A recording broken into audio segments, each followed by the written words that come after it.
Untuk mengetahui informasi soal penyemprotan disinfektan di beberapa wilayah di Jakarta, sudah ada Ririn Oktaviani di Taman Kedoya Permai Jakarta Barat dan Lineke Utsiki di SMP Al-Falah Mampang, Perapatan Jakarta Selatan. Kita ke Ririn terlebih dahulu di Taman Kedoya Permai. Ririn, berapa kali penyemprotan cairan disinfektan dilakukan di Kedoya? Ya Lovi, guna mencegah penyebaran COVID-19, Pemprov DKI memang menggelar penyemprotan di sejumlah titik di ibu kota, salah satunya adalah di wilayah Jakarta Barat.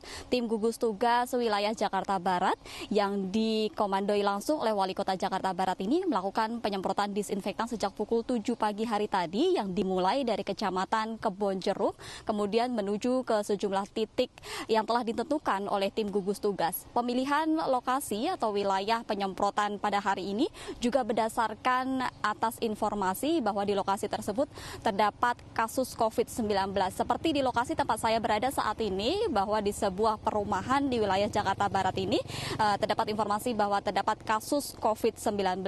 Penyemprotan disinfektan pada hari ini dilakukan dengan dua cara. Yang pertama adalah menggunakan drone yang berisi disinfektan kemudian disemprotkan di rumah dan juga di jalanan. Dan yang kedua, untuk memaksimalkan penyemprotan disinfektan kali ini juga dilakukan penyemprotan secara manual, yakni menggunakan penyemprotan di darat. Penyemprotan di lokasi ini nantinya tidak hanya dilakukan hari ini saja, namun beberapa hari ke depan akan dilakukan penyemprotan serupa dengan lokasi yang sama.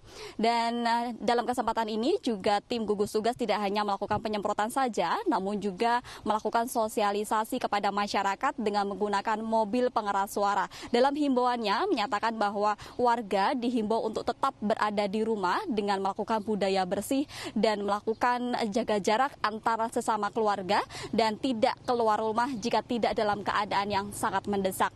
Dan untuk mengetahui penyebaran atau penyemprotan disinfektan di Mampang, kita telah terhubung dengan Lineke Utsiki. Lineke, silahkan dengan informasi Anda. Terima kasih Ririn atas laporan Anda. Pemirsa, tidak hanya Pemprov DKI Jakarta saja, tetapi upaya untuk memutus mata rantai penyebaran dari COVID-19 juga dilakukan oleh Palang Merah Indonesia. Tidak hanya melakukan penyemprotan disinfektan di ruang terbuka saja, tetapi juga di ruangan tertutup. Untuk Palang Merah Indonesia sendiri, meskipun melakukan penyemprotan disinfektan tidak hanya di ruas jalan protokol dan juga di sejumlah fasilitas umum lainnya, juga memfokuskan penyemprotan pada hari ini yakni di tempat belajar mengajar, mulai dari TK, SD, SMP, hingga dengan SMA.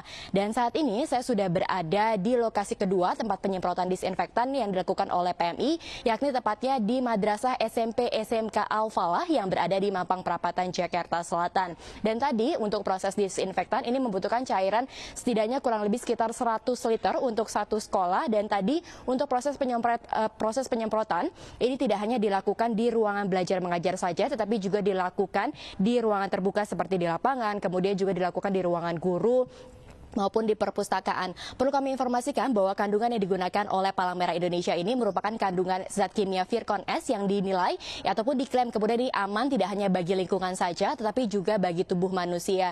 Sehingga apabila kemudian kena terhadap kulit, ini tidak akan mengalami luka ataupun gatal-gatal ataupun alergi. Kembali ke Anda, Lovi.